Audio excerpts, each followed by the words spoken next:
All right, now the beautiful Wadi Wuraya, the UAE's first national park in Fujairah, has just been shut down. Problems of poaching, littering and graffiti have plagued the Wadi, posing a threat to the fragile and often endangered ecosystem here. Well, the Wadi should be reopened soon after authorities have cleaned it up and laid out the infrastructure that makes it sustainable for tourists to enjoy the national park without damaging its fragile inhabitants. Priyanka Dutt accompanies a team of environmentalists who are at the forefront of the fight to restore Wadi Wuraya to its former pristine beauty. In the heart of the Hajar Mountains in Fujairah lies Wadi Wuraya, a stunning landscape of rocks and freshwater pools, spread over 100 square kilometers with over 500 species of wildlife, flora and fauna. The Wadi was the UAE's first protected mountain area. It's also one of the few freshwater sources in this otherwise arid land. We're inside the Wadi Wuraya, one of the UAE's best kept secrets. And what makes this place really unique is that up till now, more than 60 species of flora and fauna have been discovered here that were previously unknown to science. In fact, earlier this year, scientists found a species of dragonfly here that has not been seen in this region for the last few decades, and hope that camera traps set up across the area will help them discover many more species. It's this dynamic, ever-changing, ever-growing nature of the Wadi that first brought conservationists and wildlife bodies like the EWS WWF here. But as these teams studied the biodiversity of the Wadi ecosystem, they also saw firsthand the damage done by tourists and poachers.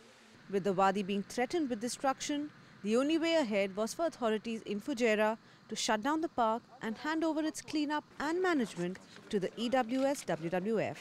One of the issues we have been facing the last many years is that the area has become degraded. And that is unfortunately because of the human footprint. People go there, they enjoy it, but they chop down vegetation. We do have problems with poachers, we have problems with litter and graffiti. And it's being closed now temporarily in order for nature to recover. We're going to be closing it for maintenance to make it look better, to have it more sustainable and more acceptable for all the visitors, and to teach the people a lesson that, you know, we have to take care of our environment. Whether you are in the Emirates, whether you are in different countries, environment is so important, not only for us, for the coming generation. You can see behind me how some of the most beautiful areas of Wadi Wuraya have been defaced by graffiti. And this is one of the biggest challenges the Wadi is facing today, how to clean up this area in the most sustainable way possible.